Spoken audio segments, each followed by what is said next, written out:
Hi. Nice to see you. I just watched the first 3 episodes and it was amazing. I mean, I can't wait to see the list. It has a lot of wow moments and I'm pretty excited. So the first question is to Richard. That action piece is pretty intense but also stylish. And I was wondering, are there any spy movies or action movies or characters that you refer to? What we tried to do was something different. I mean, there's parallels to other things. I went back and watched the original Bourne Identity from the 60s. It's a 2-part TV show. Oh, I yes, didn't know. there's I an didn't original know. that was like in the 60s, I believe, which was brilliant just out of, how they did things. It was kind of raw and wild and a good drama. But we just tried to make something new here. This is a whole new IP, so we had that kind of freedom to create something that's not been done before. And I think we tried to do that with incorporating as much drama into the action and as much action into the drama and elevating them both together. And I think that's what sets us apart from other spy shows we've seen. And Stanley, I really like your character Barnard. I think he's the best character of type of the guy in a chair. But what can you expect to see with him in this first season? Well, the thing is, what I like about him is that he's, we can't quite put our finger on him necessarily. He's a tech guy and he controls things behind the scenes to a certain extent. But he's also out in the field and he also has this, sort of dark personal past. He really has the ability to end up anywhere. Where exactly, I can't really say. But he's a pretty well-rounded character, and that's fun to play. And the relationship between Mason and Barnard is a bit complicated, but it's really fun to see. And behind the scene, how did you guys get to know each other? That was the most fun thing for me, was getting to work with Stanley for the first time and getting to meet. And I think particularly you've seen the first 3 episodes. There's not a lot of laughs in the show, but Stanley's character and Stanley gets to bring out this fun element, and very much for me, off screen, that was what was great, is me and Stanley got to have a little fun, because oftentimes the scenes are brilliantly dramatic, full of action. You've got guns and knives and all of this kind of thing. So then I got to be with Stanley and do it in 2 different ways. One character you'll get to see has a very different relationship to Kyle and Bernard, which is what you get to see in the first 3 episodes. Yeah, I think that one of the reasons I wanted to do the show was because Richard was starring in it. And when I first met him, I thought he was a wonderful actor, but I did think he was very serious.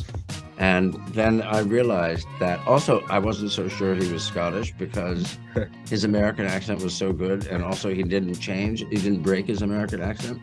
So finally on a Friday, we got into the makeup trailer, and we had been chatting and where are you from and blah, blah, blah, this sort of stuff. And then I got into the makeup trailer and all of a sudden he started speaking in a Scottish accent. I was like, oh man, he is Scottish. And then I realized he was funny. But he's only funny in a Scottish accent. Only in Scottish. In American, I am not funny at all. No, but then we hit it off and we started having a good time together. Oh, it's so funny. Thank you very much. Richard, I'm 100% sure that Mason is gonna be people's new favorite spy character. And there's a variety type of spies out there, like just you mentioned, the Jason Bourne or James Bond, and they have different distributions of elegance, humor, and seriousness. But what kind of balance does Mason have? I think what's about Mason is, much of the show, all these characters have a lot of duality and a lot of lies and a lot of covering up elements of them. And I think a lot of the time Mason, you can perceive him as a bit of a villain, a bit of a bad guy, and Kyle is a kind of good guy. But then the more the show goes on, you get to see that Mason, this tough, vicious, selfless killer, murderer, in lots of ways, has all the vulnerabilities of a child, of a good guy, all the kindness, all of the love in him that we see in Kyle. He just buries it really deeply to survive. So I think that's what hopefully the audience will have a complicated relationship with, whether they like him or not, because he his actions can sometimes be destructive and villainous in ways, but oftentimes it's for, the right reason, which is love. This is the beginning that the Citadel becoming a global franchise. And have you heard the plans for the future from producers, and what was it like? I've heard some plans. I mean, the Italian show is finished already shooting. The Indian show is halfway through the shoot.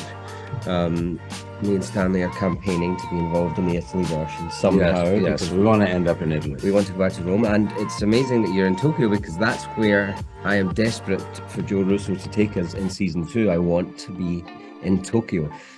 So if you speak to Joe later, please try and push that one home, because we want to come over to Japan. Yeah. Amazing. Wow, great. Thank you very much. And you both have so many years of career as an actor that I look up to, and including the Marvel movie, but this is completely original, and it is to be a brand new franchise. And what was it like the challenge when you created the character from scratch with durability to withstand long-term series? Well, it's really an interesting concept. The whole idea of Citadel and the various worlds of Citadel in various countries and various languages. I mean, that's fascinating. That's never been done before, as far as I know. And then you have these complex characters. So it's very exciting to be a part of something that's very new. Also, I think just the technology that's available now, what you can create, the scenarios that you can, the action sequences that you can create with CGI and things like that are just staggeringly kind of amazing. And it just points to the fact that television is becoming more and more cinematic. I think it's intimidating, or I was intimidated initially by, creating a whole new IP that's, we have nothing to base it off of, nothing to reference or feed off. And then it becomes something that's very freeing, actually, and that having David being our showrunner and Joe behind the helm of it, it made it that we could create something. We were kind of free to create characters, and David to push us to our strengths and our weaknesses, and to create something new, something you've not seen, characters that are not villains or heroes, but somewhere in between the two, and kind of make these spy characters, these things that we have an idea of who these people are, make them really real. It's not based on a comic book. We've not got just a good guy winning the day. We've got complicated human beings.